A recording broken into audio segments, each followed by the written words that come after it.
My name is Jamie Taylor,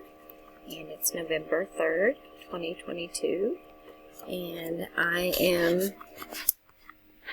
taking this course with the career aspirations to get into a program. Our local university has just recently come up with a CFIT Masters for Cardiofunction Intervention and Technology Masters, and I am extremely interested in medical field, and I've been teaching for several years, but I have always wanted to go deeper into the medical field. So I have decided to try to work to get into this program, and part of the prerequisites and the requirements is anatomy. One of them is anatomy, and another is physiology. So this is